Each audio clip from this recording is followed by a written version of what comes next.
بعض اوقات بلکہ عموماً ہمیں مجبوراً سود دینا پڑتا ہے.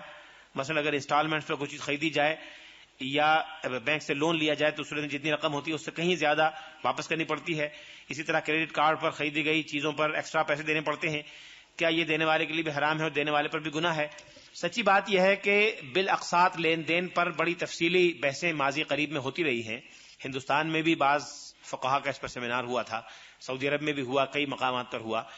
عموماً اکثریت کا رجحان یہ ہے کہ بالاقساط اگر خریداری کی جائے اور اس پر زیادہ قیمت وصول کرے تو یہ قیمت جائز ہے اور یہ سود میں ڈائریکٹ شامل نہیں ہے. اس کی وجہ یہ ہے کہ یہ جو اضافہ ہے یہ دراصل جو اوریجنل کاروبار ہے، جو اوریجنل جو ڈیلنگ ہے یا اوریجنل جو ٹرانزیکشن ہے، یہ اسی کے اگینسٹ میں ہے، اسی کا ایک حصہ ہے اور یہ بعد میں وقت کے مقابلے میں کوئی نیا اضافہ نہیں ہے، اس لیے اس کی اجازت ہے. مثال کے طور پہ میں کاروبار کرتا ہوں کہ جی یہ گھڑی آپ مارکیٹ میں جائیں تو آپ کو مثلا 200 روپے ملے. میں کہوں جی میں تو قسطوں میں بیچتا ہوں، گلاس مارکیٹ میں 20 روپے کا ملتا ہے، میں 25 کا دیتا ہوں، یہ 200 کی ملتی ہے، میں 250 کا دے رہا ہوں، فلاں چیز اتنے کی، فلاں اتنے کی، اور آپ مجھے 5 روپے 10 روپے ماہوار ادا کریں اور ادا کر دیں. تو یہ اگر لین دین ہو، یہ کاروبار ہو تو میجورٹی کا خیال ہے کہ یہ جائز ہے. لیکن اگر اس میں یہ ہو کہ اگر آپ نقد خریدیں تو 100 روپے اور ادھار خریدیں تو 200 روپے اور آپ اس کا تعین کیے بغیر لے جائیں اور بعد میں جا کے طے کریں، پہلے نقد پہ لے لیں، بعد میں نقد نہ دے سکیں ادھار میں کنورٹ کریں، اس وقت اضافہ ہوگا تو یہ سود ہوگا. لیکن اگر پہلے ہی ٹرانزیکشن یہ ہو تو یہ اس کی اجازت ہے، اس لیے کہ کسی شخص کو بھی اپنے کمیونٹی کا نفع مقرر کرنے کا اختیار ہے، بشرطے کہ وہ نفع مارکیٹ میں اتنا زیادہ نہ ہو کہ وہ غبن فاحش یا بہت زیادہ اوور پروفیٹیئرنگ کی شکل میں آ جائے. چونکہ نفع رکھنے کا اختیار ہے اور اگر وہ شخص پہلے سے بتا رہا ہے کہ یہ چیز اصل میں اتنے کی ہے، میں اتنا نفع رکھ کے دے رہا ہوں اور میں 1 سال میں قیمت وصول کروں گا، تو یہ جائز ہے. اس لیے موجودہ حالات میں بالاقساط کوئی چیز خریداری اگر کر رہے ہوں، مکان ہو، گاڑی ہو، کوئی اور چیز ہو، اور بالاقساط لین دین میں اس کی قیمت زیادہ بھی ہو تو یہ جائز ہی سمجھا جائے گا اور اس میں قباحت نہیں ہوگی.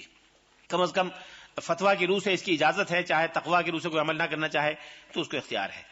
کریڈٹ کارڈ کا معاملہ یہ ہے کہ کریڈٹ کارڈ کی جتنی شکلیں ہیں اس میں سے بعض ربا کے دائرے میں آتی ہیں، بعض ربا کے دائرے میں نہیں آتی. اگر کریڈٹ کارڈ کی جو فیس آپ کو ادا کرنی پڑتی ہے یا رقم ادا کرنی پڑتی ہے اس کا تعلق وقت سے ہے تو وہ ربا ہے، اور اگر اس کا تعلق وقت سے نہیں ہے تو وہ ربا نہیں ہے. مثال کے طور پہ آپ ایک بینک ہیں اور میں نے کریڈٹ کارڈ آپ سے لے لیا اور یہ کہا کہ اس کریڈٹ کارڈ پر میں 10,000 روپے تک کی پرچیز کر سکتا ہوں اور یہ 10,000 روپے کی پرچیز میں آپ کو 10,000 روپے میں آپ کو ادا کر دوں گا اور آپ اس پر مجھ سے 100 روپے 500 روپے 1,000 روپے فیس آپ مجھ سے لیں گی. تو یہ گویا ایک سروس چارج ہے، ایک سروس آپ نے مجھے پرووائڈ کی ہے. دنیا میں ہر جگہ بغیر رقم کے میں آپ کے بہاف پر خریداری کر سکتا ہوں. یہ خدمت ہے، اس کے لیے دفتر آپ کو قائم کرنے پڑیں گے، ادارے بنانے پڑیں گے، سارا کاروبار کرنا پڑے گا. تو یہ سروس چارج میں آپ کو دے سکتا ہوں، اس سروس چارج کی اجازت ہے. اور سروس چارج جو بینک بھی وصول کرتے ہیں اس کی اسلامی نظریاتی کونسل نے، ہمارے یہاں شریعت کورٹ نے، سعودی عرب میں، ایران میں، مصر میں، ہر جگہ اس میں کوئی اب اختلاف نہیں کہ سروس چارج اگر اپنی شرائط کے مطابق ہو تو وہ جائز ہے، اس میں کوئی قباحت نہیں ہے. تو اگر کریڈٹ کارڈ پر صرف سروس چارج بینک وصول کر رہے ہیں اس میں تو کوئی قباحت نہیں ہے. لیکن اگر اس کا تعلق اس کو لنک کر دیا ہے زمانے سے کہ 10,000 روپے کی پرچیز میں نے کر لی، اگر آپ 1 سال میں ادا کریں گے تو اس پر 10% آپ کو دینا پڑے گا، 2 سال میں کریں گے تو 20% دینا پڑے گا، 3 سال میں کریں گے تو 25%. یہ تو سود ہے بالکل، اس لیے کہ اس کا تعلق اس مدت سے ہے جس کے اگینسٹ میں کوئی چیز نہیں ہے. سروس چارج اگر تھا تو سروس چارج تو ایک ٹرانزیکشن تھا، اس کا سروس چارج 1 سال میں ادا کریں تو بھی اتنا ہی ہے، 10 سال میں ادا کریں تو بھی اتنا ہی ہے. جو بھی سروس بینک نے پرووائڈ کی وہ تو ایک ہی مرتبہ پرووائڈ کی نا، اس کا جو بھی چارج ہے وہ 5 روپے 10 روپے 50 روپے وہ ایک وقت میں جو ہوا وہی واجب الادا ہوگا، 5 سال کے بعد بھی اور 2 سال کے بعد بھی اور 3 سال کے بعد بھی. اس لیے اس کو اگر ٹائم سے لنک کیا ہے تو وہ ربا ہے اور ٹائم سے لنک نہیں کیا، محض سروس سے لنک کیا ہے تو وہ جائز ہے. چھوٹی سروس کی چھوٹی قیمت ہوگی، بڑی سروس کی بڑی قیمت ہوگی، یہ جائز ہے. لیکن جب تک متعلقہ بینک کے نظام کو معلوم کر کے چیک نہ کریں اس وقت تک کوئی عمومی بات کہنا کہ جی سروس کارڈ کی ہر قسم جائز ہے یہ مشکل ہے. آپ چیک کر لیں کہ اس کی شکل کیا ہے اور نظام کیا ہے. بعض بینکوں میں اس کا لنکیج وقت کے ساتھ نہیں ہے، بعض بینکوں میں وقت کے ساتھ ہے. اگر وقت کے ساتھ ہے تو جائز نہیں ہے اور وقت کے ساتھ نہیں ہے تو جائز ہے. قریبی رشتہ دار کا معلوم ہے کہ ان کا کوئی کاروبار نہیں، صرف بینک میں پیسے رکھوا کے وہی رقم گھر کے استعمال میں خرچ کر رہے ہیں، تو ان کا کھانا کس حد تک جائز ہوگا یا آپس میں لین دین کرنا کیسا ہوگا، کیونکہ آمدنی کا کوئی اور ذریعہ آج کل نہیں. بھائی تقویٰ کی روح سے تو مناسب نہیں ہے، جائز نہیں ہے. اور آپ اوائڈ کر سکیں تو اوائڈ کریں، لیکن اس کی وجہ سے خاندان میں کوئی جھگڑے نہ پیدا کریں. کل آپ کہیں گے جی ان سے صاف کہ جی آپ بینک میں کرتے ہیں، آپ کے گھر نہیں آتے، کہیں جی عجیب مولوانے پیدا ہو گئی ہیں، ہمارے گھر میں فساد ڈال رہے ہیں. تو ویسے اوائڈ کریں، یعنی بلا وجہ ان کو یعنی اوفینڈ کرنے کی ضرورت نہیں، کسی کو اوفینڈ نہ کریں اور کسی کو یہ جتائیں نہ کہ تمہاری آمدنی حرام کی ہے. اوائڈ کر سکیں تو اوائڈ کریں، اور اگر ان کی آمدنی ملی جلی ہے اس میں گنجائش ہے، اور یہ امید رکھیں کہ آپ کو جو انہوں نے سرو کیا ہے وہ جائز آمدنی سے کیا ہے. ملی جلی آمدنی ہے تو الگ الگ تو نہیں ہے کہ یہ نوٹ جائز کا ہے اور یہ نوٹ ناجائز کا ہے. تو یہ سمجھ لیں کہ جو آپ کو سرو کیا ہے وہ جائز سے کیا ہے، جو خود کر رہے ہیں وہ ناجائز سے کر رہے ہیں. جو ہاؤس بلڈنگ کے قرض لیں اگر اس پر قرض پر سود دینا ہو تو کیا اس قرض کو جو سود کے ساتھ گھر بنایا جا سکتا ہے یا نہیں؟ بھائی ہاؤس بلڈنگ والے جو سود لے رہے ہیں وہ تو سود ہی ہے اور سودی کاروبار جائز نہیں ہے. بس میں اتنا ہی جواب دے سکتا ہوں، اس سے زیادہ جواب دینا دشوار ہے. اگر سرپرست سود والا مال حاصل کر رہا ہے، اس کو اپنی اولاد پر خرچ کر رہا ہے تو اولاد کو معلوم نہ ہو تو گناہ نہیں ہوگا، معلوم ہو تو ان کو توجہ دلاتے رہیں کہ یہ جائز نہیں ہے. اور اگر آپ نے توجہ دلائی ہے، ان کو یاد دہانی کراتے رہیں مسلسل اور بقدر ضرورت اس میں خرچ کرتے رہیں تو اس کی شریعت میں اجازت ہے. زکوٰۃ کٹنے سے ناجائز مال جائز نہیں ہو جاتا. زکوٰۃ اپنی جگہ ہے اور جائز ناجائز کا اصول اپنی جگہ ہے. بینک میں جو رقم ہے 1,00,000 2,00,000 سال کے لیے جمع کروائیں تو اس پر فسق کا نام ہے، جو منافع لگاتے ہیں وہ سود ہے، بالکل سود ہے. حکومت نفع نقصان کی بنیاد پر جو بینکاری کرتی ہے، نہیں اصل رقم کے اوپر جو پیسے دیتے ہیں اس کے بارے میں کہا جاتا ہے کہ نفع نقصان کی بنیاد پر ہے. تو پھر یہ کیا ہے؟ اصل میں بات یہ ہے کہ اسلامی نظریاتی کونسل نے آج سے کوئی 15-16 سال پہلے سود کے متبادل کے طور پر 13 طریقے تجویز کیے تھے اور بینکوں سے یہ کہا تھا کہ ان 13 طریقوں کے مطابق کاروبار کریں. اور اسٹیٹ بینک آف پاکستان نے بھی حکومت پاکستان کی منظوری سے ان 13 طریقوں کو منظور کر لیا تھا اور 20 جون 1984 کو تمام بینکوں کے نام ایک ڈائریکٹو جاری کیا تھا جس میں یہ کہا گیا تھا کہ آج سے ان 13 اصولوں پر بینکوں کو کنورٹ کر لینا چاہیے اپنے کاروبار کو. لیکن بینکوں نے ان 13 میں سے صرف ایک موڈ کو اختیار کیا اور اس موڈ کو بھی نامکمل طریقے سے اختیار کیا. اس نامکمل طریقے میں بہت سی شرعی قباحتیں رہ گئی ہیں. ان شرعی قباحتوں کی روح سے احتیاط کا تقاضا تو یہ ہے کہ اس کو سود ہی سمجھا جائے، لیکن اگر کوئی اور راستہ نہ ہو تو مجبوراً اس میں روپیہ رکھ دیں، لیکن کوشش کریں کہ کسی دوسرے ایسے صاف ذریعے میں جس کے بارے میں کوئی شک نہ ہو وہاں آپ کا روپیہ ہو تو زیادہ بہتر ہے. اگر گنجائش ہو، وسائل ہوں تو کسی جائز کاروبار میں لگائیں، کوئی شیئر جائز خرید لیں، کوئی جائیداد خرید کے اسے کرائے پر دے دیں، کوئی لیزنگ میں لگا دیں یا کوئی کسی اچھی کمپنی کا شیئر لے لیں، مضاربہ میں لگا دیں. لیکن اگر اس کی گنجائش نہ ہو یا وسائل نہ ہو یا سہولت نہ ہو تو پھر بقدر ضرورت پی ایل ایس میں روپیہ رکھا جا سکتا ہے. لیکن پی ایل ایس میں بہت سی قباحتیں ہیں جس کی وجہ سے شرعاً اس پر اعتراضات وارد ہو رہے ہیں اور مجھے بھی بڑے اس پر اعتراضات ہیں، بڑی آبزرویشنز ہیں. اس لیے یہ اب آپ خود فیصلہ کر لیجئے. قومی بچت کے اوپر جو منافع ہے وہ بھی سود ہے جی، وہ بھی سود ہے. بیمہ پالیسی کی اسکیمیں سود ہیں. جی پی فنڈ کے دائرے میں سود آتا ہے، حکومت کی وجہ سے جو روپیہ ملتا ہے وہ سود ہے. بیمہ پالیسی میں 2 طرح کی بیمہ کی اسکیمیں ہیں.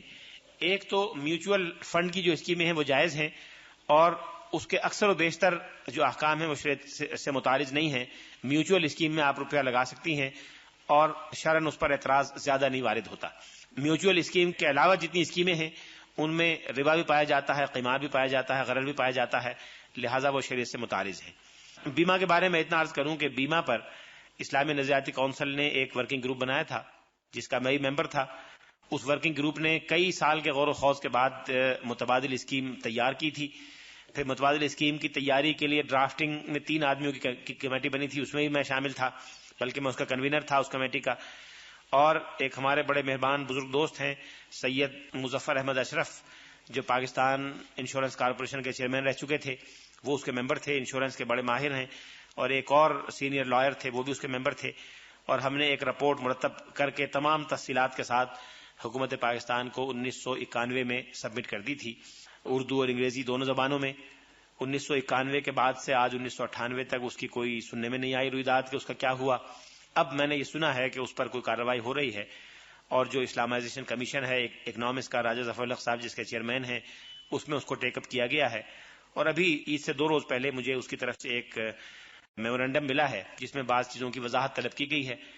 چونکہ میں نے ہی اس کو ڈرافٹ کیا تھا اور وہ بنیادی اسکیم میری ذہن کی پیداوار تھی، جو بیسک اسٹرکچر تھا میں نے ہی کنسیو کیا تھا، اس لیے اسلامی نظریاتی کونسل نے مجھے بھیجا ہے کہ میں اس کا جواب ان کو لکھ کے دوں.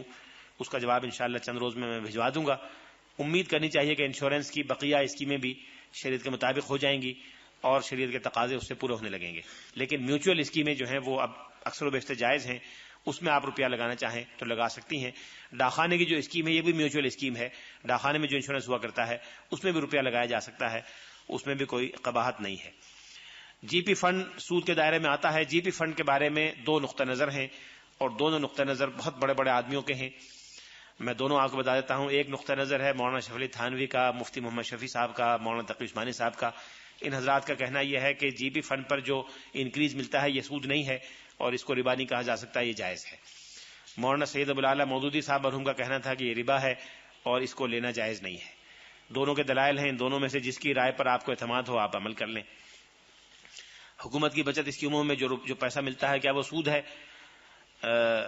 میرا خیال میں وہ سود ہے, اور بچت کی جو اسکیمیں نیشنل سیونگ کی ہیں وہ سودی کاروبار میں روپیہ لگا رہے ہیں. ایک سوال ہے, زمین کاشت کے لیے دیتے ہیں تو وہ جائز ہے آپ کے لیے, وہ لے سکتے ہیں, اس لیے کہ آپ جو زمین ہے وہ آپ کی کموڈیٹی ہے اور وہ اس کا کرایہ ہے. جیسے مکان کا کرایہ ہوتا ہے, ٹیکسی کا کرایہ ہوتا ہے, دکان کا کرایہ ہوتا ہے, اسی طرح زمین کا کرایہ لینا بھی جائز ہے. لیکن اس کی تفصیلات ہیں, مطلقاً نہیں, بعض شکلیں ناجائز ہیں, بعض جائز ہیں. اور جب آپ دینے لگیں تو پھر الگ سے اس کی تفصیل معلوم کریں کہ ان تفصیلات کے ساتھ جائز ہے یا نہیں اور ان تفصیلات کے ساتھ ناجائز ہے.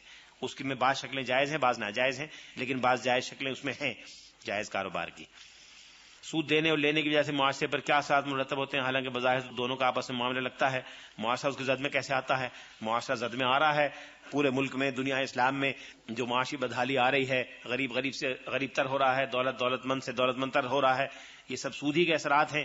روپے کی قیمت گر رہی ہے, قیمتیں اشیاء کی چڑھ رہی ہیں, قوت خرید لوگوں کی ختم ہو رہی ہے, یہ سارے سود ہی کے ناجائز ثمرات ہیں. اسلام میں سود حرام ہے, سخت وعید ہے, تو اسلامی مملکت میں یہ نظام کیوں رائج ہے؟ اسلامی مملکت والوں سے پوچھئے کہ کیوں رائج ہے. سود کی کمائی سے صدقہ خیرات کرنا درست نہیں, سود کی کمائی سے صدقہ خیرات کرنا درست نہیں ہے.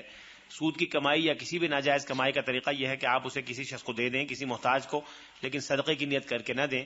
صدقے کے معنی یہ ہیں, صدقہ کے معنی کیا ہیں؟ صدقہ کے معنی سچائی, صداقت, صدقہ ایک ہی معنی ہے, صدقہ کے معنی سچائی. سچائی جو ہے اللہ تعالیٰ کی طرف سے ہے. صدقہ کے معنی یہ ہیں کہ آپ اپنے روپے کی یا اپنی جان کی, اپنی مال کی, کسی چیز کی قربانی دے کر اللہ تعالیٰ کے مالک اور خالق ہونے پر, اللہ تعالیٰ کے صاحب شریعت ہونے پر کی سچائی پر آپ گواہی دے رہی ہیں اور اس سچائی کا اعتراف کر رہی ہیں کہ اللہ تعالیٰ ہی اصل مالک ہے. اس نے حکم دیا کہ اپنے بھائی کو دے دو, بہن کو دے دو, تو میں اس سچائی کے اعتراف کے طور پر یہ آپ کو دے رہی ہوں. یہ معنی ہے صدقے کے. صدقہ تو اب آپ ناجائز اللہ تعالیٰ کی مرضی کے خلاف اس کے کو ناراض کر کے ایک پیسہ لیں اور اس کو کہیں کہ یہ صدقہ ہے, تو وہ صدقہ نہیں ہے. لیکن آپ اپنے کو اس سے دور کرنے کے لیے کسی کی ضرورت کی تکمیل کر دیں اور کوئی نیت نہ کریں, نہ صدقے کی, نہ ہبہ کی, نہ تحفے کی, بس اس کو دے دیں, تو امید ہے کہ اللہ تعالیٰ کے یہاں اس پہ باز پرس نہیں ہوگی. امید ہے کہ اللہ تعالیٰ اس پہ باز پرس نہیں فرمائے گا, اس لیے کہ آپ نے تو اس کو خرچ نہیں کیا. اگر کوئی زمین کسی کو ٹھیکے پر دے دیں, اس کی مدت 1 سال ہو, وہ ٹھیکہ مقرر کر دیں کہ 1 سال کے بعد یہ جائز ہے. اس میں کاروبار, زمین ہو یا مکان ہو, جائیداد ہو, منقولہ ہو, غیر منقولہ ہو, اس کو ٹھیکے پر یا کرائے پر دیا جا سکتا ہے. اسی کو لیزنگ کہتے ہیں, اسی کو اجارہ کہتے ہیں, جس میں نے بھی تفصیل دی. اور اجارے پر جو روپیہ لگایا جائے گا وہ اکثر و بیشتر جائز ہے, لیکن جب کرنے لگیں تو کسی ذمہ دار آدمی سے تفصیلات دکھا کے معلوم کر لیں. بعض اوقات ایک جائز کام میں کوئی ناجائز چیز لگا دیتے ہیں, اس سے وہ ناجائز ہو جاتا ہے. اس لیے ساری تفصیلات سامنے ہوں. یہ نہ سمجھیے گا کہ جتنے اجارے ہو رہے ہیں یا لیزنگ ہے سب جائز ہے. جب کرنے لگیں تو پھر آ کے پوچھیں کہ جی فلاں اجارہ ہے, اس کی یہ تفصیلات ہیں, اس میں کوئی چیز شرعاً قباحت کی تو نہیں ہے, پھر سرٹیفائی کرنے کے بعد روپیہ لگائیں. اگر کوئی بینک میں کام کرتا ہے, اس کو تنخواہ ملتی ہے, تو وہ پیسہ سود شمار ہوگا؟ نہیں, وہ پیسہ سود کا شمار نہیں ہوگا, اس لیے کہ بینک بہت سے کاروبار کرتے ہیں, اس میں سے ایک سود کا کاروبار بھی ہے. بینک لوگوں کا روپیہ بھی ٹرانسفر کرتا ہے, بینک ایل سی میں بھی آپ کو مدد دیتا ہے, بینک امپورٹ ایکسپورٹ میں مدد دیتا ہے. آپ نے لندن سے کوئی مشینری منگوائی ہے, اس کے لیے آپ کو آپ کے ایجنٹ کے طور پہ کام کرے گا, وہاں سے مشینری درآمد کرے گا, یہاں سے آپ سے پیسے لے گا, اس کو گارنٹی دے گا. بینک فارن ایکسچینج کی ٹرانسفر بھی کرتا ہے, بینک آپ کا کرنٹ اکاؤنٹ بھی رکھتا ہے اور اس کے لیے آپ سے سروس چارج بھی وصول کرتا ہے. لہٰذا بینک میں بہت سے کام جائز بھی ہو رہے ہیں, بہت سے کام ناجائز بھی ہو رہے ہیں. تو اس لیے بینک کی نوکری ایز سچ ناجائز نہیں ہے, لیکن بینک میں نوکری کرنے والوں کو یہ چاہیے کہ وہ ایسے ڈیسک یا ایسے شعبے میں کام کریں جہاں ڈائریکٹ سودی لین دین کا کام نہ ہوتا ہو. اور اگر کوئی شخص پھنس گیا ہے تو اس کو کوشش کرنی چاہیے کہ وہ کسی متبادل شعبے میں چلا جائے یا کسی متبادل جگہ کاروبار کر لے, اور جب تک کاروبار نہ ملے اللہ تعالیٰ سے استغفار کرے. یعنی اس وقت جذبے میں آ کے آپ کسی کو کہیں کہ نوکری چھوڑ دو, بعد میں پریشان ہو اور بعد میں شریعت کو بھی گالیاں دے, مجھے بھی گالیاں دے, مجھے دے دے تو کوئی قباحت نہیں, لیکن اللہ کی شریعت کے بارے میں بدگمانی کرے تو یہ زیادہ خطرناک ہے بنسبت اس کے کہ ایک شخص توبہ کرتا رہے اور کوشش کرے کہ کسی ایسے شعبے میں چلا جائے جہاں کاروبار جائز ہو, تو وہ زیادہ بہتر طریقہ ہے. حدیث میں آیا ہے کہ ان ھذا الدین یسر، ہمارا یہ دین آسان ہے، فاوغلوا فیہ برفق، جب اس میں داخل ہو تو آسانی سے داخل ہو، ولن یشاد الدین احدا الا غلبہ، اور کوئی شخص جب دین کے معاملے میں سختی اختیار کرے گا تو وہ اس سے مغلوب ہو جائے گا۔ فإن المنبت لا ارضا قطع ولا ظہرا ابقى، بڑی زبردست بات ہے، جو شخص سواری کو تیز دوڑاتا ہے وہ سواری بھی ضائع کر دیتا ہے، گھوڑے پر جا رہے ہیں، تیز دوڑایا، تھک کے مر گیا تو نہ سفر پورا ہوا نہ سواری باقی رہی۔ آہستہ آہستہ چلیں، سفر بھی کٹے گا، سواری بھی زندہ رہے گی۔ تو لہٰذا جب دین پر عمل کریں تو آہستہ آہستہ کریں، پہلے یہ دیکھیں کہ کیا چیز آپ کے لیے قابل عمل ہے، کیا قابل عمل نہیں ہے۔ بعض اوقات وقتی دینی جذبے سے آدمی ایسا بڑا فیصلہ کر لیتا ہے جو بعد میں اس کو نبھانا مشکل ہو جاتا ہے اور دین سے، شریعت سے بدگمان ہو جاتا ہے، اور ایسے الفاظ زبان سے نکلتے ہیں جو اللہ تعالیٰ پتہ نہیں معاف فرمائے کہ نہ فرمائے۔ اس لیے بہتر یہ ہے کہ اپنی ہمت اور اس کے مطابق آہستہ آہستہ چلیں۔ ایک مرتبہ ارادہ کر لیں، ایک قدم بڑھائیں تو اللہ تعالیٰ برکت دے گا، پھر دوسرا، پھر تیسرا، پھر چوتھا، بتدریج آپ وہاں پہنچ جائیں گے جہاں شریعت کے منشا کے مطابق سارے کام ہو جائیں گے۔ پہلے قدم میں سارے کام نہ کریں، اس لیے آہستہ آہستہ پیش قدمی کریں، وہ زیادہ بہتر ہے۔ ایک بڑے بزرگ تھے ہمارے بر صغیر کے، حاجی امداد اللہ صاحب مہاجر مکی، جن سے بڑے لوگ قصب فیض کیا جنہوں نے، اور بہت ان کا درجہ تھا روحانیت میں اور اسلام پر عمل کرنے کی تربیت دینے میں۔ تو وہ ہجرت کر کے مکہ مکرمہ چلے گئے تھے، وہیں قیام پذیر تھے، بڑی مشکل میں، بڑے مصائب انہوں نے وہاں جھیلے، ذریعہ آمدنی نہیں تھا۔ تو ان کے کوئی عقیدت مند تھے، نواب تھے ہندوستان کے، وہ ہندوستان سے گئے، وہ بھی ہجرت کے ارادے سے چلے گئے۔ تو حاجی صاحب نے محسوس کیا کہ وقتاً فوقتاً ذکر کرتے رہتے ہیں ہندوستان کا کہ جی وہاں یہ تھا، وہاں وہ تھا، ایسا گھر تھا، ایسا مکان تھا، یہ کھاتے تھے، یہ پیتے تھے۔ تو چند دن کے بعد حاجی صاحب نے کہا کہ میاں نواب صاحب تم ہندوستان واپس چلے جاؤ۔ انہوں نے کہا جی میں تو اللہ کے گھر ہجرت کے ارادے سے آیا ہوں، یہیں زندگی گزاروں گا۔ انہوں نے اصرار کیا کہ نہیں تم چلے جاؤ۔ جب انہوں نے زیادہ اصرار کیا تو پوچھا کہ جی کیوں چلا جاؤں؟ تو آپ نے فرمایا کہ دیکھو تمہارا دل ہندوستان میں ہو، جسم مکے میں ہو، یہ بڑی بری بات ہے۔ بہتر یہ ہے کہ تمہارا جسم ہندوستان میں ہو، دل مکے میں ہو، یہ زیادہ بہتر ہے، لہٰذا تم چلے جاؤ۔ تو آپ کا دل شریعت میں اٹکا ہو، جسم شریعت میں نہ ہو، یہ زیادہ بہتر ہے بنسبت اس کے کہ پہلے آپ جسم شریعت میں ڈال دیں اور بعد میں دل دنیا میں اٹکا رہے، یہ زیادہ خطرناک بات ہے۔ Kindly explain the difference between usury and interest. دیکھیے یوزری اینڈ انٹرسٹ تو انگریزی کے الفاظ ہیں، اور اس کو شریعت کی تعبیرات میں ان الفاظ کو استعمال کرنے سے الجھنیں پیدا ہوتی ہیں، لیکن انگریزی زبان میں یوزری سے مراد وہ ربا ہے جو خالص قرض کی بنیاد پر ہو، جو ہندو مہاجنی سود جس کو کہتے تھے وہ یوزری کہلاتا ہے، اور جو انٹرسٹ کسی کاروبار وغیرہ میں وہ انٹرسٹ کہلاتا ہے۔ لیکن آپ انٹرسٹ اور یوزری کے لفظ پہ نہ جائیں، وہ جو بھی ہو، شریعت نے جس کو ربا کہا ہے، چاہے اس کو معاشرے میں انٹرسٹ کہتے ہوں گے وہ ناجائز ہوگا، اور اگر وہ ربا نہیں ہے، چاہے اس کو لوگ یوزری کہتے ہوں وہ جائز ہوگا۔ آپ دوسروں کی اصطلاحات پہ فیصلہ نہ کریں، اپنی اصطلاحات پہ فیصلہ کریں۔ اس لیے میں نے گفتگو کا آغاز تفصیل سے وضاحت سے کیا تھا کہ ربا کہتے کس کو ہیں۔ جو چیز اس دائرے میں آتی ہے وہ ربا ہے، چاہے اس کو کچھ بھی کہتے ہوں، اور جو اس دائرے میں نہیں آتی وہ ربا نہیں ہے۔ National saving certificate, P L S account کے بارے میں بتائیے، بتا چکا ہوں۔ بیوہ عورتیں اور ریٹائرڈ پرسن جن کو کاروبار کا تجربہ نہیں، اپنی ساری زندگی کی جمع پونجی ڈپازٹ کروا سکتا ہے کہ نہیں؟ اس کا بھی جواب آ چکا ہے کہ آپ کسی جائز کاروبار میں کروائیں، مضاربہ کے شیئرز لے لیں، کسی اچھی جائز کمپنی کے شیئرز لے لیں۔ لسٹڈ کمپنیز بہت سی ہیں، حکومت کی بھی ہیں، پرائیویٹ بھی ہیں، کپڑے کے کارخانے ہیں بے شمار، ان کے شیئر لسٹ ہوتے ہیں۔ سیمنٹ کی فیکٹریاں ہیں، ان کے شیئر لسٹ ہوتے ہیں۔ سیمنٹ کی فیکٹری میں تو کوئی ناجائز بات نہیں ہے، سیمنٹ بناتے ہیں، بیچتے ہیں، اس کے شیئر مارکیٹ میں چلتے ہیں۔ کپڑے کے کارخانے میں کوئی کام ناجائز نہیں، کپڑا بنتا ہے، بکتا ہے، جائز چیز ہے۔ اس طرح سے اور بہت سارے کاروبار ہیں، کئی کنسٹرکشن کمپنیاں ہیں، نیشنل کنسٹرکشن کمپنی بڑی بڑی عمارتیں بناتی ہے، حکومت بنواتی ہے، اس سے ٹھیکہ وصول کرتے ہیں، بیچ دیتے ہیں، اس میں کوئی چیز ناجائز نہیں ہے۔ کوئی انڈیویجول ناجائز کاروبار کرتا ہو تو اس کا ذاتی ناجائز کاروبار ہے، کمپنی کے کاروبار میں تو کوئی ناجائز بات نہیں ہے۔ اس طرح سے آپ یہ شیئر لے لیں۔ سود پر اللہ تعالیٰ نے لعنت فرمائی ہے۔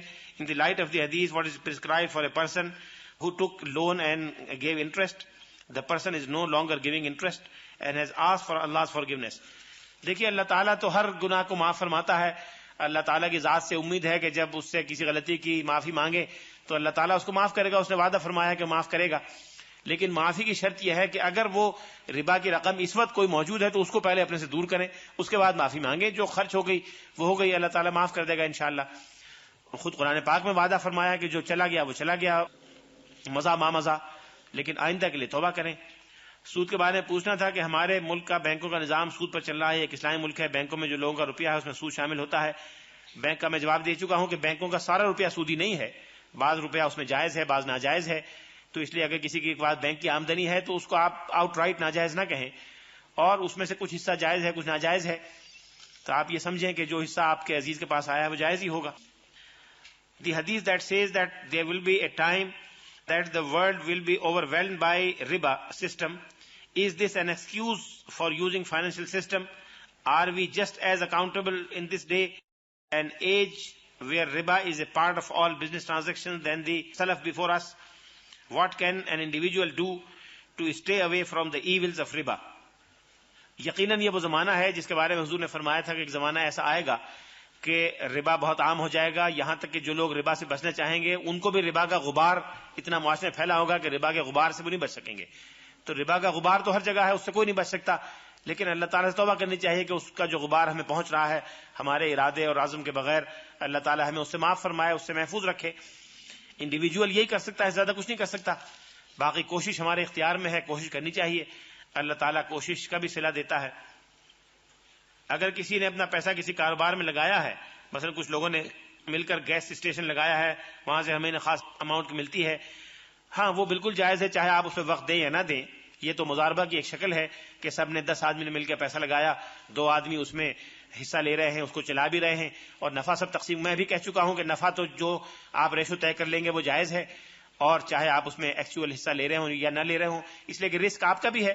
اگر سروس اسٹیشن فیل ہو گیا تو پھر آپ کا پیسہ بھی ضائع ہوا اور اس کی محنت ضائع ہوئی. اس میں کوئی قباحت نہیں، جائز ہے، یہ سود میں نہیں آتا. لیکن اصل رقم کی گارنٹی یا شورٹی نہیں ہونی چاہیے. اگر اصل رقم کی گارنٹی ہے تو وہ جائز نہیں ہے.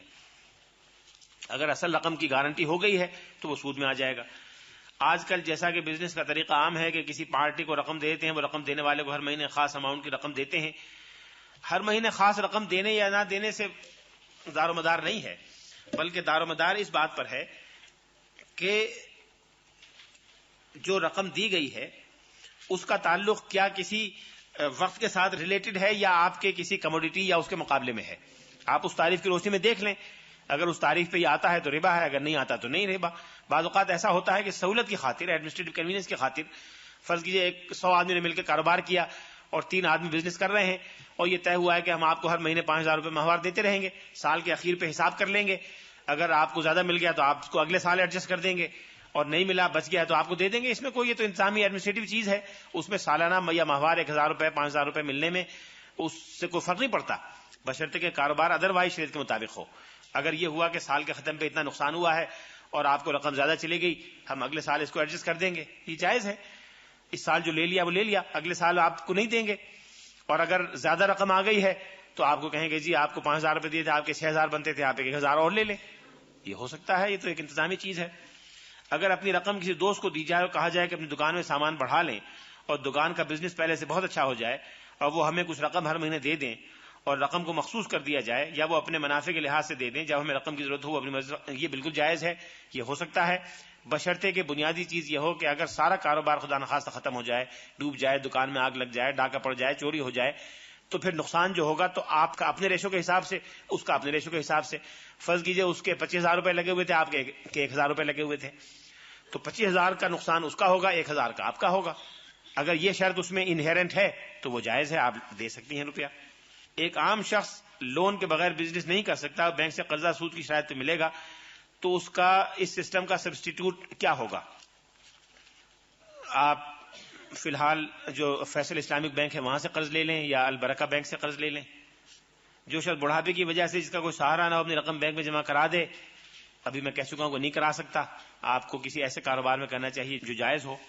ایک شخص فائنانس کرتا ہے اور ایک ورکنگ پارٹنر ہے، تجارت کا طریقہ ہے، تو بینک میں جو لوگ جمع کرواتے ہیں اور فائنانس کرتے ہیں وہ بینک بزنس پارٹنر نہیں، بینک بزنس پارٹنر نہیں ہے. بینک تو دراصل آپ کی طرف سے سب فائنانسر ہے. آپ نے بینک کو دیا روپیہ، بینک نے آگے روپیہ دیا. اب سوال یہ پیدا ہوتا ہے کہ بینک نے جو آگے روپیہ دیا ہے وہ کن شرائط پر دیا ہے. اگر بینک نے آگے جائز شرائط پر دیا ہے تو بینک کو اس سے ڈیل کرنے کا اختیار ہے اور پھر آپ کو بھی دینے کا اختیار ہے. لیکن ہوتا یہ ہے کہ بینک آگے سود پر روپیہ دے دیتے ہیں اور اس سود میں سے آدھا خود رکھ لیتے ہیں، آدھا آپ کو دے دیتے ہیں، اس لیے ناجائز ہے. لیکن اگر بینک آگے انویسٹ کر رہے ہوں کسی کاروبار میں، سیمنٹ فیکٹری میں، کپڑے کی فیکٹری میں، اسلحے کی، موٹر کی، سوزوکی میں، کہیں میں، ہوائی جہازوں کے کارخانے میں، کسی چیز میں کر رہے ہوں اور اس کے منافع سے اپنا روپیہ لے رہے ہوں، وہ اپنا روپیہ آپ کو بھی دے سکتے ہیں. تو جو بینک ایسا کر رہے ہیں وہ جائز ہے، جو نہیں کر رہے وہ جائز نہیں ہے. اسلام کہتا ہے کہ پیسے کو سرکولیشن میں رہنا چاہیے. تو اس طرح بینک بزنس کرتا ہے، مختلف نوعیت کے پروجیکٹ پر کام ہوتا ہے اور یہ کام ملک کے فائدے کے لیے ہوتے ہیں۔ دیکھیے فائدہ تو ہر چیز میں ہو رہا ہے، امریکہ کو بھی فائدہ ہو رہا ہے، سوئٹزرلینڈ کو بھی ہو رہا ہے، لوگ یہاں سے دولت لوٹ لوٹ کے لے جا رہے ہیں، تو سوئٹزرلینڈ کا کیا فائدہ نہیں ہو رہا؟ تو اس فائدے سے کیا وہ چیز ناجائز ہو جائے گی؟ چوری کرنے والے کو بھی فائدہ ہو رہا ہے، شراب بنانے والے کو بھی فائدہ ہو رہا ہے، بدکاری کے اڈے چلانے والوں کو بھی فائدہ ہو رہا ہے۔ تو محض معاشی فائدے سے تو کوئی چیز جائز نہیں ہوتی، فائدہ ہو شریعت کی حدود کے مطابق ہو، شریعت کے احکام کے مطابق ہو تو وہ جائز ہوگا، شریعت کے احکام کے مطابق نہیں ہوگا تو فائدہ نہیں ہوگا۔ یہ تو کوئی بنیاد نہ ہوئی کہ چونکہ فائدہ ہو رہا ہے لہذا جائز ہے۔ فائدہ تو جوئے میں، سٹے میں، ربا میں، کاروبار میں، دھوکے میں، ہر چیز میں ہو رہا ہے۔ ایسٹ انڈیا کمپنی نے سارا فائدہ کیا ہندوستان کو لوٹ کے، تو کیا وہ سارا جائز ہو جائے گا؟ پروویڈنٹ فنڈ کا میں کہہ چکا ہوں کہ ہمارے بہت بڑے ذمہ دار فقہا مولانا مفتی محمد شفیع صاحب، مولانا تقی عثمانی صاحب، مولانا اشرف علی تھانوی صاحب، ان کے خیال میں یہ سود نہیں ہے، اور ایک اور بڑے ذمہ دار اور بڑے بالغ نظر مفکر مولانا سید ولی مودودی کا کہنا تھا کہ یہ سود ہے۔ ان دونوں میں سے جس کی رائے کو آپ پسند کریں اس پہ عمل کر لیں۔ مضاربہ کمپنیز میں سود کا عمل دخل نہیں ہے، انشاءاللہ مضاربہ کمپنی میں آپ کاروبار کر لیں تو وہ جائز ہے، کر سکتے ہیں۔ فارن کرنسی میں روپیہ آپ رکھ دیں اور اس پر فارن کرنسی کو لے کے آپ کرنٹ اکاؤنٹ میں رکھ دیں تو یہ جائز ہے، اس میں کوئی قباحت نہیں ہے، اس لیے کہ فارن کرنسی کرنٹ اکاؤنٹ ہے، اس پہ کوئی انکریز آپ نہ لیں، لیکن روپے کی ڈیویلویشن کی وجہ سے آپ کی قیمت بڑھتی جائے گی اور انہیرنٹ قیمت بڑھ جائے تو اس میں شرعاً کوئی قباحت نہیں ہے، وہ آپ کر سکتے ہیں۔ ایک انسان جو اپنے بچوں کا پیٹ کاٹ کر رقم جمع کرتا ہے، گھر میں رکھتا ہے تو سال میں زکات بھی دیتا ہے، کچھ عرصے بعد رقم ختم ہو جائے گی، لیکن اگر اس رقم سے کاروبار کی صلاحیت نہیں رکھتا جسمانی یا ذہنی طور پر تو وہ کیا کرے؟ اگر بینک میں رکھتا ہے تو سود ملتا ہے، اس کا حل کیا ہوگا؟ اس کا حل یہی ہے کہ جتنے جائز کاروبار ہیں اس میں لگائیں۔ جو لوگ انشورنس کرواتے ہیں، انشورنس میں اگر وہ میوچل انشورنس ہے تو جائز ہے، اور میوچل انشورنس نہیں ہے تو جائز نہیں ہے۔ اگر 100 روپیہ قرض لیا ہے سود پر اور 120 واپس کرنے ہیں تو کیا دینے والا یعنی قرض 120 کرنے گنہگار ہوگا؟ بالکل گنہگار ہوگا، اس لیے کہ یہ سود ہے۔ لکی ڈراز اور پرائز بانڈز وغیرہ کسی زمرے میں آتے ہیں، میری ذاتی رائے میں یہ دونوں سود ہیں۔ بینک کے سودی کاروبار کی ذمہ داری اسلامی حکومت پر آتی ہے، واقعی اسلامی حکومت پر آتی ہے، اور جو لوگ اس کے تحفظ کے ذمہ دار ہیں وہ گنہگار ہیں اللہ کی نظر میں۔ NSC national saving certificate, national saving certificate کا جتنا میں نے سنا ہے وہ تو ناجائز ہے اور اس میں سودی کاروبار ہی ہوتا ہے، لیکن وہاں اس لیے لوگ روپیہ دیتے ہیں کہ بہت زیادہ ریٹرن دیتے ہیں، وہ غالباً 20-22% کے قریب ہوتا ہے۔ اور یہ میں آپ کو بتاؤں کہ یہ NSC جو ہے یہ ملک کے تجارت اور سیاست اور معاشیات کے لیے تباہ کن ہے، نقصان دہ ہے انتہائی۔ حکومتیں یہ کرتی ہیں کہ انہیں اس سے بحث ہوتی ہے کہ ہمارے 5 سال اچھے گزر جائیں، باقی ملک کا تباہ ہو یا جو بھی ہو، ہمیں 5 سال جو مدت ملی ہے ٹھیک ٹھاک گزر جائے، کسی کو شکایت نہ ہو۔ تو لوگوں سے عامت الناس سے قرضہ لے کر ان وعدہ کر لیتے ہیں کہ جی آپ کو 20% دیں گے، اب روپیہ لے کے اپنا اس وقت کا کاروبار ٹھیک چلا لو، 5 سال نکالو، اس کے بعد آنے والا بھگتے گا، 20% کہاں سے دے گا نہیں دے گا وہ جانے، اس کا معاملہ جانے۔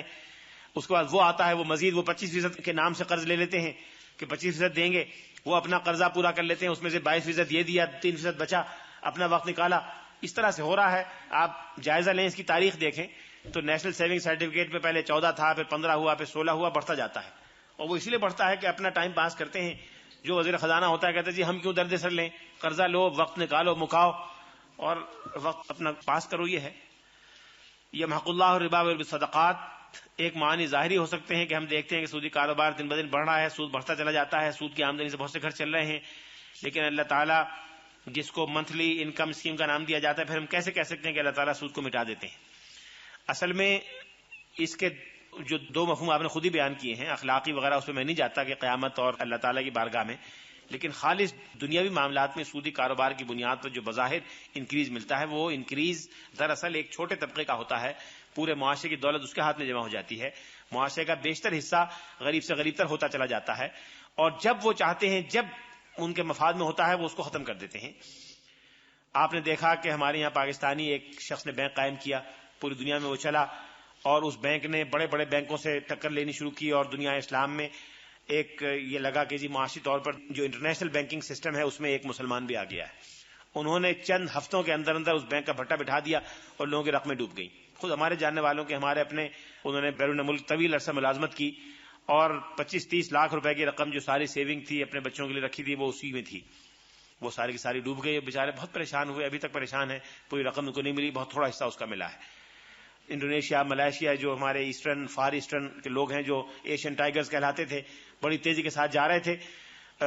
یہودیوں کو، عیسائیوں کو یہ قابل قبول نہیں تھا کہ مسلم ممالک اتنا تیزی سے آگے جائیں. انہوں نے ایسا جھٹکا دیا ہے کہ وہاں کی حالت بالکل تیزی سے کے ساتھ ڈاؤن جا رہی ہے. رنگٹ جو وہاں کا سکہ ہے ملیشیا کا، میں سن 90 میں ملیشیا گیا، پھر 91 میں گیا، پھر 92 میں گیا، 93 میں گیا، اور کئی بار جانے کا اتفاق ہوا. اس کا ایک اتنا اسٹیبل تھا کہ 10 روپے پاکستانی سے کچھ کم، 9 روپے 80 پیسے کا ایک رنگٹ ہوا کرتا تھا. اب 17 روپے کا رنگٹ ہو گیا ہے.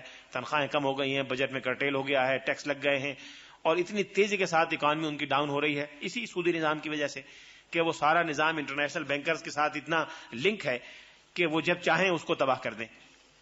تو اس لیے یہ کہنا کہ سود کو اللہ تعالیٰ یعنی سود کی وجہ سے بڑھ رہا ہے، میرے خیال تو نہیں بڑھ رہا. ہمارے روز سامنے کی بات ہے کہ سودی کاروبار کے جو تباہ کن نتائج ہیں ہمارے سامنے آ رہے ہیں. When we take loans from the bank and pay interest, is that riba? Definitely it is riba.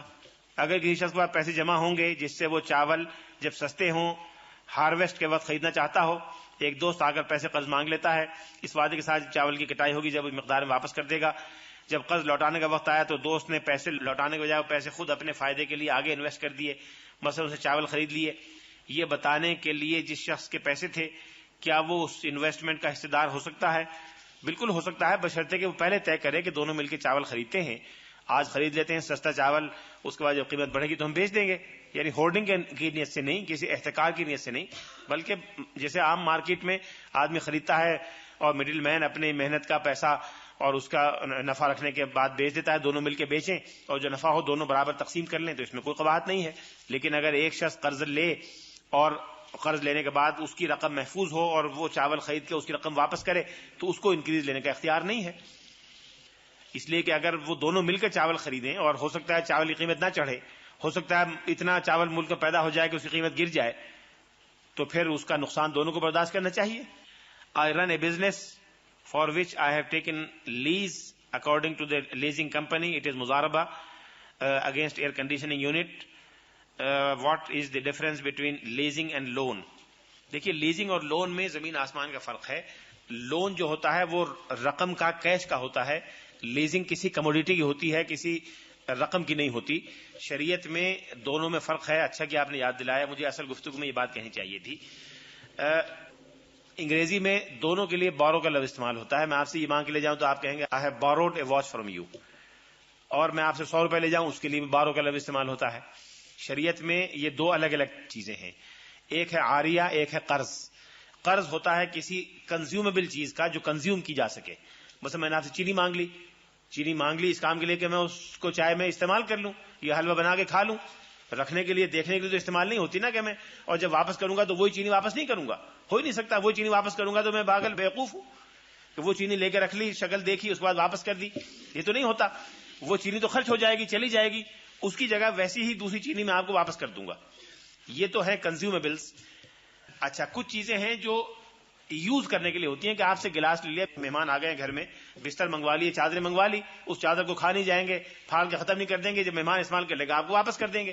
وہی چادر ہوگی بے عینی، وہی گلاس ہوگا، وہی گھڑی ہوگی. ان دونوں میں شریعت نے فرق کیا ہے.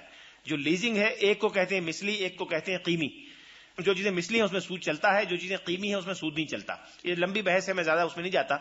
لیکن جو چیز کنزیومیبل ہے اس کی لیزنگ نہیں ہو سکتی، جو یوزیبل ہے اس کی لیزنگ ہو سکتی ہے. جو کنزیومیبل کی لیزنگ کرتا ہے وہ سود ہے. کنزیومیبل کا قرض ہوتا ہے، قرض پہ انکریز لینا جائز نہیں ہے. میں آپ سے چینی قرض لے لوں اور بعد میں کہوں کہ جی میں 1 من کے بجائے 2 من لوٹا دوں گا، تو یہ ربا ہے. اس لیے کہ وہ چیز تو میں نے خرچ کر لی، وہ تو ختم کر دی کھا کے. اس میں کوئی، جیسے رضائی آپ سے منگوا لیں، رضائی میں تو کوئی انکریز نہیں ہوگا نا کہ رضائی میرے استعمال کرنے سے 1 فٹ بڑھ جائے گی یا اس کی روئی میں اضافہ ہو جائے گا، اور روئی میں اضافہ کر کے دوں گا تو وہ ربا ہو جائے گا. اس لیے وہ تو وہی رہے گی، وہ ربا نہیں ہے. اور اس کی لیزنگ بھی ہو سکتی ہے. آپ کہیں گے جی ہم 1 روپیہ روزانہ کے حساب سے لیں گے، رضائی لے جائیے، مہمان آئے ہیں 1 روپیہ روز ہوگا، وہ جائز ہے. اس لیے کہ وہ بیع نہیں، میں نے آپ کو واپس کر دی، اس کے مقابلے میں کموڈیٹی ہے متعین، وہ متعین کموڈیٹی اس کے مقابلے میں ہے. پھٹ گئی تو میں ذمہ دار ہوں گا، پھٹ گئی تو اس کے جو ویئر اینڈ ٹیئر ہوگا استعمال سے، اس کی آپ ذمہ دار ہیں. گھر میں اچانک خدا نخواستہ آگ لگ گئی تو پھر آپ ذمہ دار ہیں. ہم کہہ دیں گے جی ضائع ہو گئی. اس لیے چونکہ اس کا تاوان آپ کے ذمہ ہے، اس کے پیسے بھی آپ لے سکتی ہیں. لیکن جو کنزیومیبل چیز ہے، جو خرچ کر کے استعمال ہو گئی، ایک ہی مرتبہ یوز ہو سکتی ہے، اس کو قرض لیا جا سکتا ہے اور قرض کے مقابلے میں کوئی نفع نہیں ہو سکتا. پرائز بانڈ پر میری ذاتی رائے یہ ہے کہ جو انکریز ملتا ہے یہ ربا ہے، قمار بھی ہے اور ربا بھی ہے، اور اس میں دونوں قسم کی قباحتیں ہیں. قمار اسے کہتے ہیں کہ دو آدمی یکساں طور پر کلیم رکھتے ہوں کسی چیز کا اور اسی کی خاطر لوگوں نے اس میں حصہ لیا ہو اور پھر کسی ایک شخص کو اس کا بینیفٹ مل جائے، باقی لوگ محروم ہو جائیں، اس کو قمار کہتے ہیں. قمار کی دو قسمیں ہیں. یہ ہلکے درجے کا قمار یہ ہے. بڑے درجے کا قمار یہ ہے کہ دوسرے کی اصل رقم بھی ضائع ہو جائے اور ایک شخص کو مل جائے، سب مل کے 1-1 روپیہ ڈالیں اور پھرکی گھمائیں اور جس کا نام آ جائے وہ سارے پیسے لے کے چلا جائے، باقی لوگ محروم ہو جائیں. یہ تو قمار ہے، یہ تو اصلی قمار ہے، بالکل ناجائز ہے. لیکن یہ بات کہ سب لوگ 10-10 روپے دیں گے اور جس کے نام پہ پھرکی آگے رک جائے گی اس کو یہ گھڑی مل جائے گی اور باقی کو نہیں ملے گی، یہ جائز نہیں ہے. اس لیے کہ اگر وہ 10 روپے آپ کو واپس بھی کر دیا، وہ تو 10 روپے گئے آپ کے ضائع ہو گئے، اور 10 روپے کی جگہ پھنس گئے 100 آدمی سے 10-10 روپے لے لیے اور 1000 روپے جمع ہو گئے اور اس میں پھرکی لگا کے 200 روپے کی گھڑی دے دی تو وہ تو بڑا فائدے میں رہا. 800 روپے اس کو گھر بیٹھے مل گئے. گھڑی جا کے مارکیٹ میں بیچتا تو 200 روپے کی گھڑی پہ مشکل سے 20 روپے 25 روپے کا نفع لگتا، یہاں 800 روپے کا نفع ہے. تو اس لیے شریعت نے قمار بازی کو بھی جائز نہیں رکھا. اس میں قمار بازی بھی ہے کہ لوگ 10-10 روپے کے بانڈ خریدتے ہیں ہزاروں اور 1 لاکھ روپے ایک آدمی کو مل گیا. ٹھیک ہے، وہ واپس اپنی رقم لے سکتا ہے، لیکن کتنے لوگ ہیں جو رقم واپس لیتے ہیں؟ وہ اس لالچ میں پھر رکھتے ہیں اس کو، وہ لالچ کو اپیل کرتے ہیں انسان کی ہرس کو کہ بیٹھے بٹھائے 1 لاکھ روپے مل جائیں گے 10 روپے کے مقابلے میں. تو اس لیے یہ بھی قمار کی ایک شکل ہے، اس لیے جائز نہیں ہے. اور اس روپے کو ربا پہ لگاتے ہیں، اس ربا کے ایک حصے سے آپ کو انعام دیتے ہیں، تو اس میں ربا بھی ہے اور قمار بھی ہے. Is there any Islamic bank where we can deposit our money? فی الحال 2 اسلامک بینک یہاں ہیں، ایک البرکہ بینک ہے اور ایک فیصل اسلامک بینک ہے، یہیں مین روڈ پر ہے، قائد اعظم ایونیو پر. اس میں آپ رکھ دیں یا کسی اور جائز کاروبار میں لگا دیں. If you take one time value of money into account and currency devaluation into account then is it not fair to add interest? یہ فیئر نہیں ہے، اس لیے کہ وہی میں عرض کر چکا ہوں کہ جو انفلیشن ہوا ہے وہ اس مقروض کے کسی غلطی کی وجہ سے تو نہیں ہوا نا. تو جس کی غلطی نہیں ہے وہ اس کا تاوان کیوں برداشت کرے؟ انفلیشن ہوئی ہے حکومت کی پالیسیوں کی وجہ سے، حکومت کی پالیسیوں کا ذمہ دار یہ آدمی کیسے ہے؟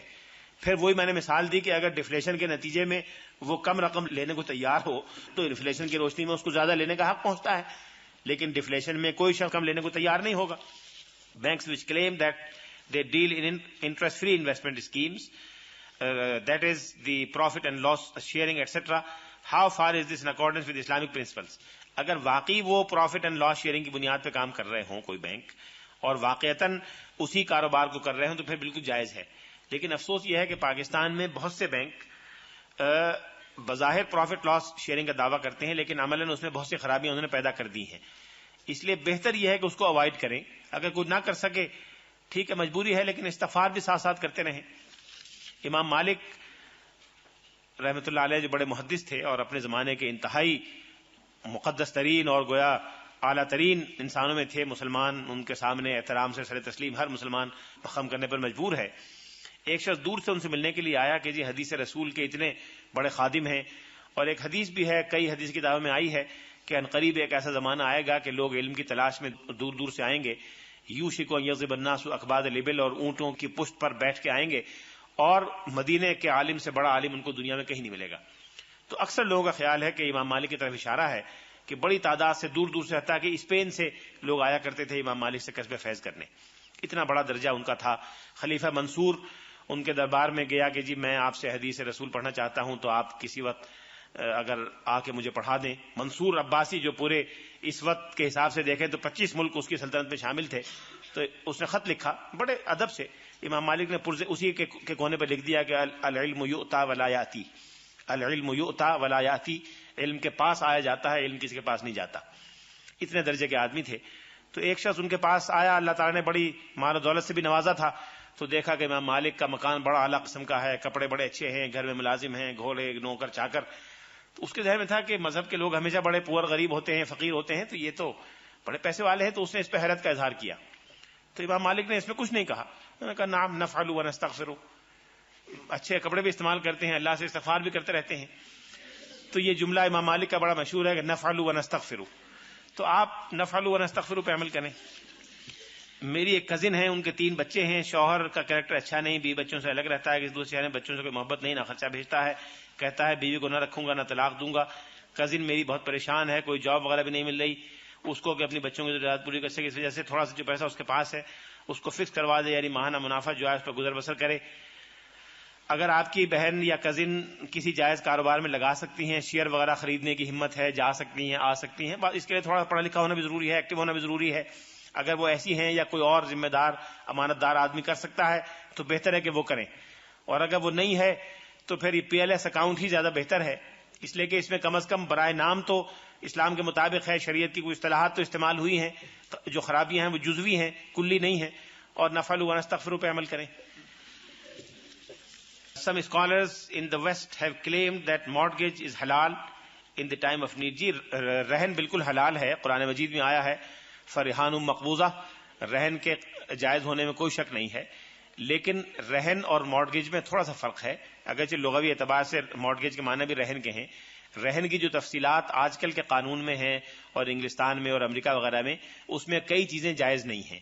اس میں ہوتا یہ ہے کہ جو مرتہن ہے، یعنی جو مارٹگیجی ہے، جس کے پاس رہن کی چیز رہتی ہے، اسے استعمال کرنے کا حق دے دیا جاتا ہے، وہ اسے استعمال کرتا ہے، شریعت میں اسے استعمال کرنے کا حق نہیں ہے، اس لیے کہ مارٹگیج جو ہے وہ تو قرض کی ری پیمنٹ کو سیکیور کرنے کے لیے ہے، قرض اصل پورا کا پورا اس کو دیا جائے گا، تو یہ جو مارٹگیج کی پراپرٹی استعمال کرے گا یہ کہاں جائے گی؟ یہ تو اضافی چیز ہو گئی، لہٰذا یہ ربا ہے۔ اس لیے اگر وہ اس پراپرٹی کو استعمال نہیں کرتا اور اس کا نفع نہیں اٹھاتا تو پھر رہن میں کوئی شرعاً قباحت نہیں ہے، اور اگر یہ طے ہو جائے کہ جو نفع اس کا لے رہا ہے اسے کیلکولیٹ کر کے اصل رقم میں سے منہا کر لیا جائے گا تو بھی جائز ہے۔ فرض کیجئے 1,00,000 روپیہ قرض ہے اور اس نے مثال کے طور پہ موٹر کار رہن رکھ لی، اور موٹر کار میں یہ طے کیا کہ جی موٹر کار میں استعمال کروں گا، اور اس کا مارکیٹ میں اس طرح کی موٹر کار اگر روزانہ استعمال کی جائے، اس لیول کی، اس میک کی، اس برانڈ کی، تو اس کا 100 روپے روز کرایہ ہوتا ہے، وہ 100 روپے روز کا کرایہ اصل رقم میں سے منہا ہوتا رہے تو پھر یہ جائز ہے، اس لیے کہ وہ تو اصل رقم میں سے پیمنٹ ہو رہی ہے، لیکن اصل رقم 1,00,000 جوں گی توں رہے اور یہ گاڑی مفت میں استعمال ہو تو یہ جو گاڑی کا استعمال ہے یہ ربا ہے۔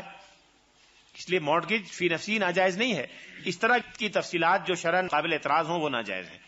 پیمنٹ انسٹالمنٹ سے میں کہہ چکا ہوں کہ انسٹالمنٹ میں اگر کوئی پیمنٹ کی جائے اور اس میں رقم عام قیمت سے زیادہ ہو تو وہ جائز ہے، بشرطے کہ پہلے ہی ٹرانزیکشن میں یہ طے کر دیا جائے کہ اس کو قسطوں میں ادا کریں گے، اتنی شرائط ہوں گی، اتنی قسطیں ہوں گی اور یہ رقم ہوگی، اس میں کوئی قباحت نہیں ہے، یہ جائز ہے۔ لیکن بعض لوگوں کو اس میں بھی تعامل ہے، اس میں نے کہا کہ میجورٹی کا نقطہ نظر یہی ہے اور یہ مجھے درست معلوم ہوتا ہے۔ ایک شخص نے ہاؤس بلڈنگ سے گھر بنانے کے لیے قرض لیا، خود غریب آدمی، بچے چھوٹے ہیں، اب وہ ان کی اقساط جمع کرواتا ہے سود کے ساتھ، اگر لے چکا ہے اور پھنس گیا ہے تو پھر معافی اللہ تعالیٰ سے استغفار کرنا چاہیے اور قسطیں دے دینی چاہیے، لیکن اگر ابھی نہیں کیا تو اس کو بچنا چاہیے، اعتراض کرنا چاہیے۔ ہمارے بینکنگ کا نظام سراسر سودی ہے، میں جواب دے چکا ہوں کہ سراسر سودی نہیں ہے، بعض چیزیں سودی ہیں، بعض غیر سودی ہیں، اور کوئی شخص اگر بینک میں نوکری مل رہی ہے، کہیں اور نوکری نہیں ہے تو وہ بینک میں کر سکتا ہے، کوشش کرے کہ ایسے حصے میں چلا جائے جہاں ڈائریکٹ سودی کاروبار نہیں کرنا پڑتا، اور اگر متبادل نوکری ملتی ہے تو اس کو ترجیح دینی چاہیے۔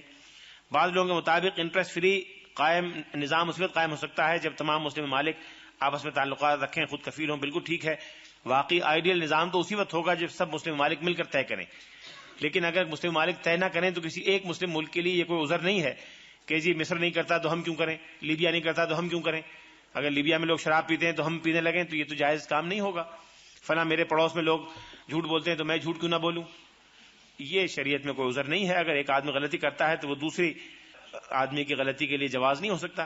انٹرسٹ فری بینکنگ سسٹم ممکن نہیں ہے، یہ بات کس حد تک درست ہے؟ سوال یہ پیدا ہوتا ہے کیا اللہ میاں نے اتنی اہم بات سے منع کیا اور اتنی سختی سے مذمت کی اور کوئی سسٹم نہیں دیا؟ سسٹم تو دیا ہے، 1300 برس مسلمانوں میں آخر کاروبار ہوا ہے، اسپین سے لے کر اور چین کی حدود تک، منگولیا تک، یہ نظام بغیر انٹرنیشنل ٹریڈ کے کیسے چلتا تھا؟